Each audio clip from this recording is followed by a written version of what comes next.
Hello, friends. I've tripped once since my last video, and it was a pretty big one. And after this video, I'm going to make a trip report for that. But other than that, I have 3 more entries to my psychedelic diary. They're all kind of short, so I'll just read them to you here.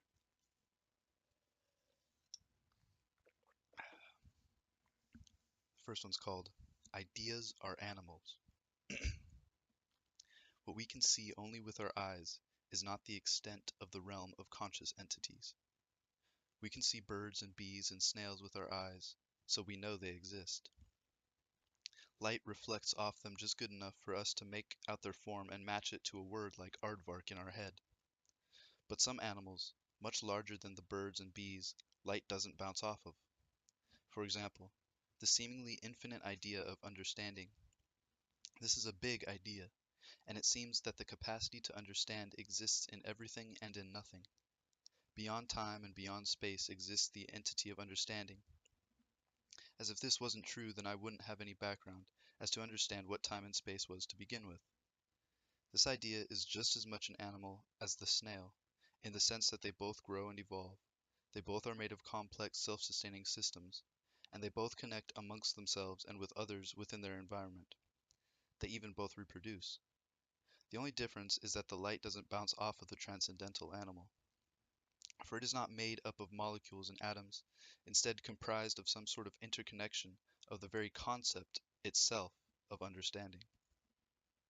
We are shaped by and influenced by these idea animals that exist in the realm of information that evades our senses. We are, in a sense, the very cells of these higher dimensional entities. As a snail is made up of hundreds of thousands of smaller beings called cells, as well as the idea of knowing. We are the building blocks of idea animals.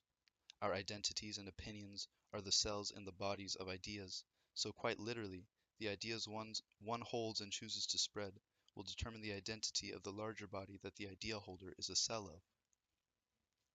We choose for what purpose to act, and this grants us choice of what we would like in return, because cells of a similar body will congregate and create form.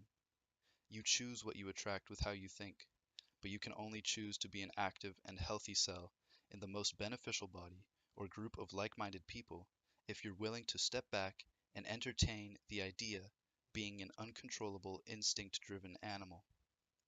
So don't choose a small, powerless, wretched animal called stagnance, or sometimes called contentment.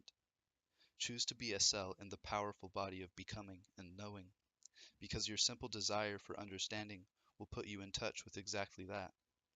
And if understanding is simply an animal to you, you might just tame it. That's a big idea, and it's hard for me to articulate, and I've been trying to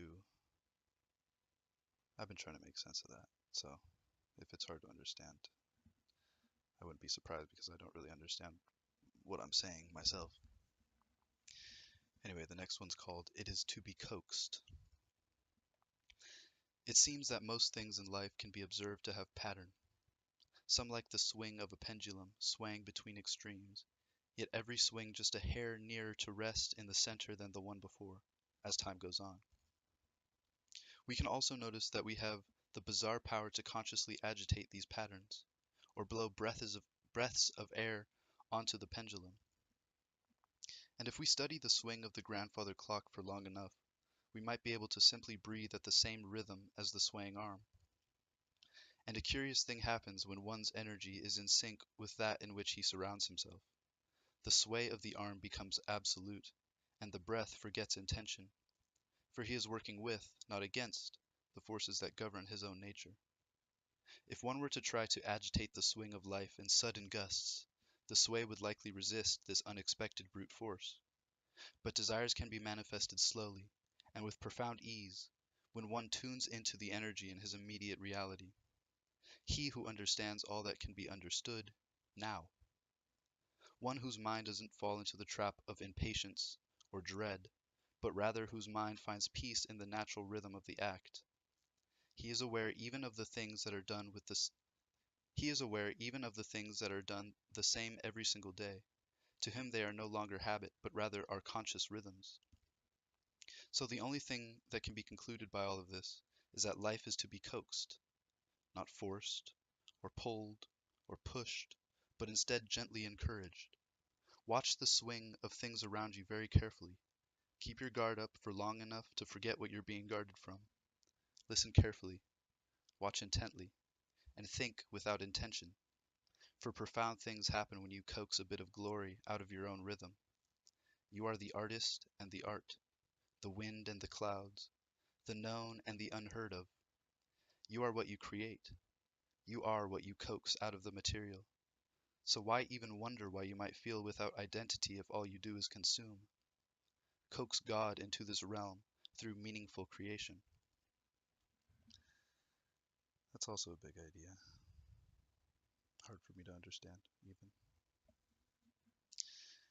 And this last one's called, Are We There Yet? It seems that you found yourself here again. Again, finally.